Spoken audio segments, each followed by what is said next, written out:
So that's one of those things where we need to kind of realize that improvement isn't in the macro values, it's also in the details, right? So, what else? What else do you guys want to try? Let's go through one more iteration. What is another iteration that we could try here, guys?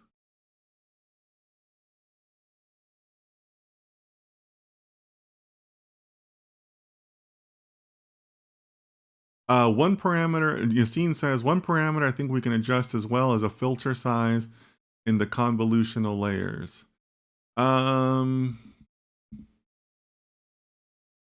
Help me understand what you mean by filter size there in that scenario, Yassine. I'm not 100% sure what you mean by that. Help me understand that. And for those of you that just want a quick reminder, right now we're still kind of using like that cone or that funnel shaped architecture that ChatGPT had initially requested, right? I think another thing we should try is, did you guys notice how it's a little bit unconventional that we're going from these 784 inputs immediately down to 512?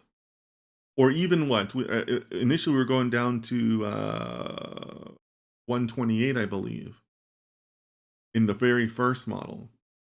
What if we went up instead? What if we went to like 1,000 instead? Right? Something where our hidden layer has more nodes. And again, I'm just kind of making conversation here because any approach is valid. You don't really know what the answer is going to be, right? Only thing we know is that we have 784 inputs in our initial shape, and that we're going to have 10 nodes in our output layer. But that's it. Otherwise, everything else is up to us, right?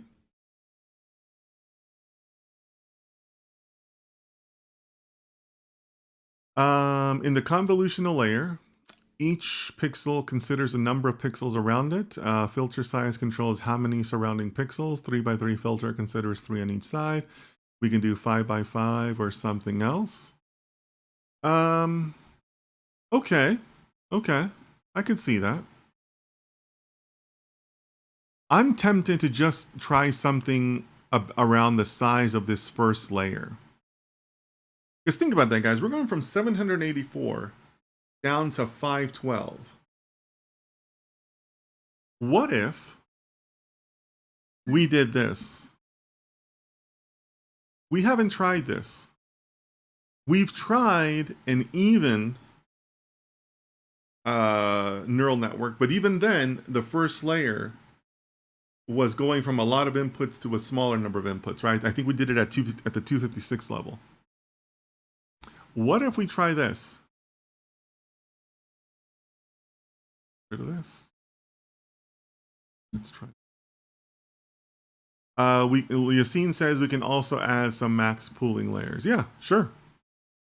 But look, guys, it's my intent that this is going to be the last iteration we're going to try here.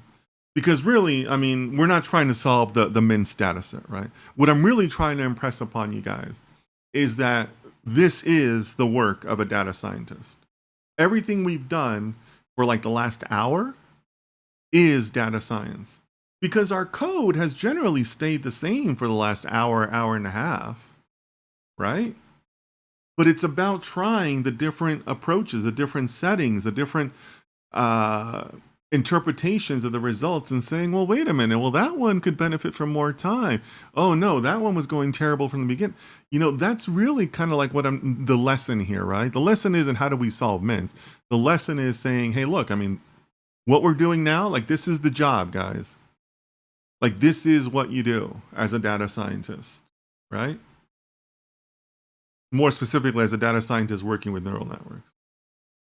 So whenever I hear people like, sometimes, they kind of poo-poo this portion, or they don't understand the difference, they don't understand what data scientists do on a daily basis, so they don't understand, well, what do you mean you need to know code? or whatnot. Well, this is it, right? This is like what you do as a data scientist. This is the experimentation side of the job, right? We're going to do a little bit more of that next week when we talk more about the grid searches. And then also we gotta keep tracking this. We gotta start tracking this, right? Right now we're kind of sort of feeling our way along and we're doing a good job of that. And maybe it helps that we're in a group.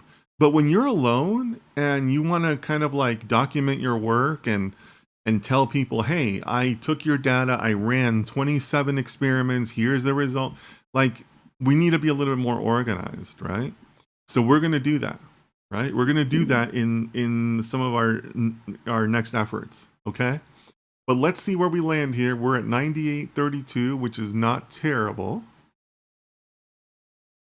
But again, guys, this is the job, right? If you're not enjoying what we're doing now, then like I don't know what to tell you, because like this is what you do as a data scientist.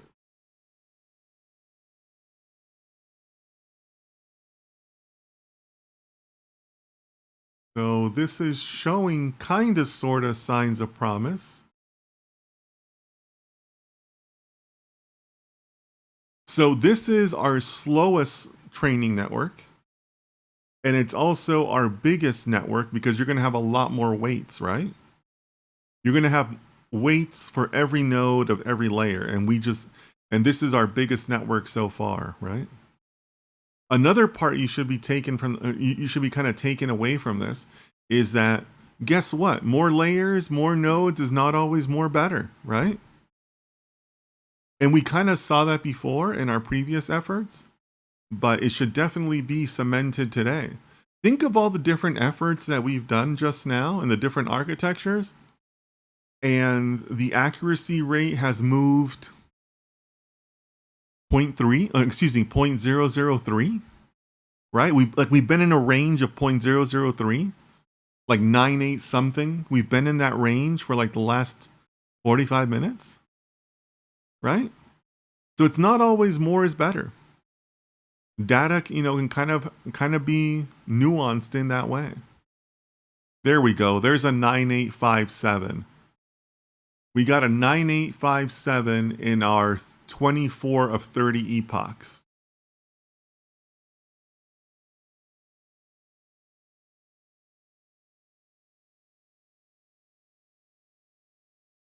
(9845). That's good. So we're making incremental progress. Doesn't mean that every class is going to look great, but this is a little bit more encouraging, right?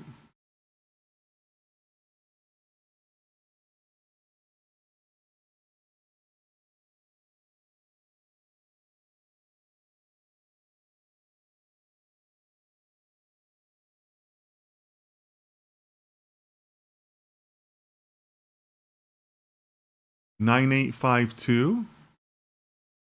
9852 is a pretty good result, guys. That's one of the highest ones we've seen. All right, so this is the last confusion matrix we're going to look at. What do you guys think?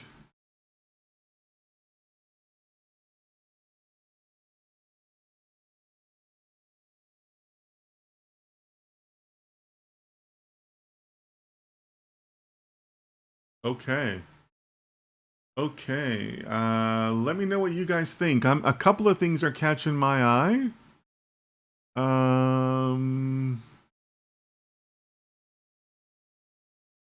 Yeah. I'm gonna go ahead and say that this is one of the better confusion matrices we've seen. I'm gonna also go ahead and say that I can tell a difference in the accuracy, right? Because remember, the accuracy that we're looking at during that training cycle is kind of like a macro number, right? Osama says better than a previous model. Osama, I agree, right?